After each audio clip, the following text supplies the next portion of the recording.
Kenapa kok orang yang niat berkurban tidak boleh memotong kutu atau mencukur rambut? Bahkan yang tidak sedang haji, yang di negaranya tidak sedang di Makkah dan tidak sedang melakukan manasik haji, tapi dia ketika hendak berniat mau berkorban itu tidak memotong, selama 10 hari itu tidak memotong rambut ataupun kuku. Ajib. Awalan urusan kurban yang dikurbankan itu, baik itu bentuknya akikah ketika anak lahir ya dalam 7 hari ataupun sekian hari menurut ulama, ataupun itu kurban yang kita niatkan di bulan haji, di Idul Adha, itu baik itu kambing kah, domba kah, sapi kah, itu seperti ada koneksi hubungan. Sebagaimana juga ketika memotong dengan bismillah dia menjadi halal.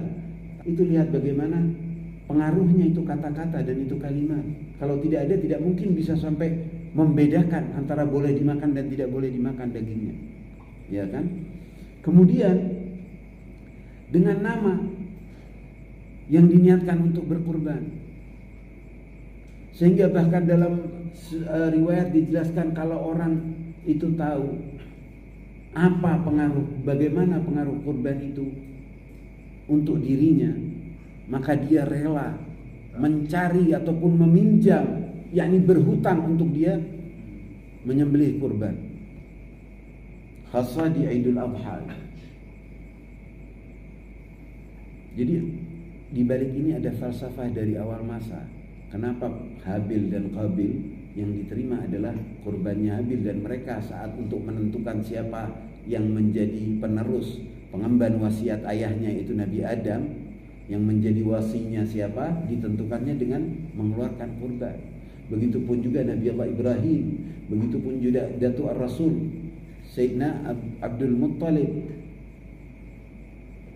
begitupun juga bagaimana Rasul mewanti perihal kurban, dan dia menjadi manasik yang wajib di hari 10 bulan haji, ya kan, bagi yang di luar sangat dianjurkan, luar biasa. Jadi ada pengaruh yang luar biasa. Dan yang lebih unik lagi, apa hubungannya? Oke lah, kita tahu hubungan kita dengan kuku dan rambut, tapi bagaimana juga hubungan ini antara kuku, rambut, bagian badan kita dengan hewan yang kurban yang hendak kita persembahkan? Lebih ajaib lagi. Ana sedikit pahami setelah mengetahui, saintis menemukan dari beberapa waktu lalu perihal teori quantum entanglement. Itu bagaimana ketika dua hal, zat yang mempunyai zat senyawa itu dipisahkan.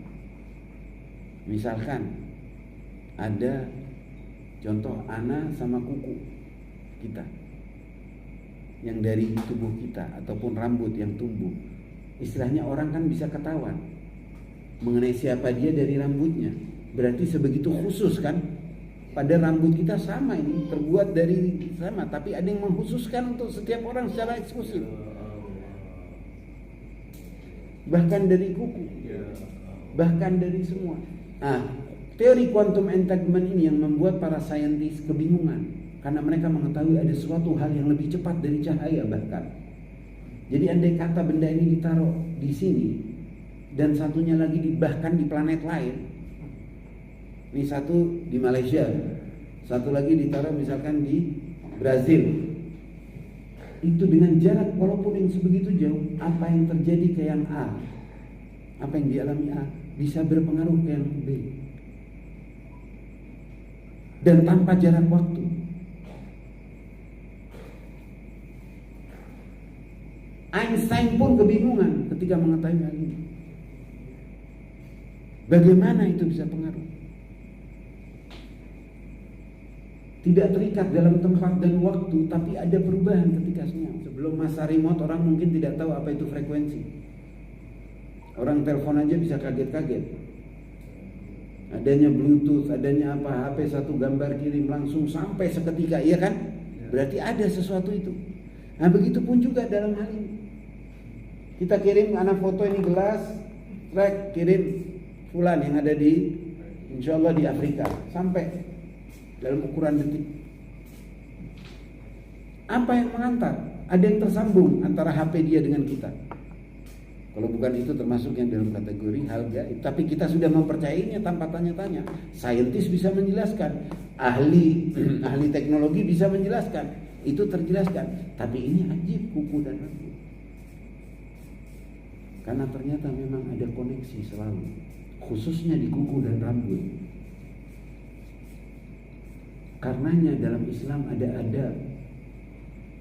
Dia tidak hal yang wajib, tapi ada adab lengkap. Karenanya ada waktu-waktunya nyukur kuku dan dianjurkan untuk dikubur. Kenapa dikubur? Karena kalau dikubur sudah aman. Dia tidak mengalami apa-apa yang bisa pengaruh. Kalau tidak dikubur, kejadian apa yang dialami dari alam, kena angin, kena apa semua bisa menyebabkan kita juga sakit. Karena ternyata ada pengaruhnya. Walaupun sekian persen, 10%, 5%, itu punya pengaruh. Saya pernah sakit gigi, sadar kok aneh gitu loh. Gigi yang saya tapi tahu-tahu terasa ngilu, baru sadar gigi saya copot jatuh waktu itu, saya bungkus karena lagi berada di suatu kantor gak bisa saya kubur, jadi saya pikir nanti. Ternyata sampai besoknya saya lupa belum saya kubur. Itu begitu ingat di jalan saya kubur langsung hilang itu sakit gigi itu. Bagi kaum wanita bahkan rambut disunahkan ketika selesai mencukur dikubur. Laki-laki boleh afdhaliyah, tapi kuku ada waktunya, ada adabnya.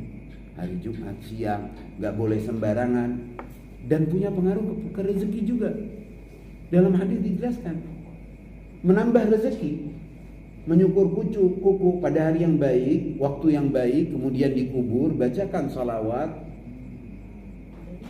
itu menambah rezeki. Jadi ada pengaruh bahkan ke rezeki juga. Dan kita itu sisi ta'abudi.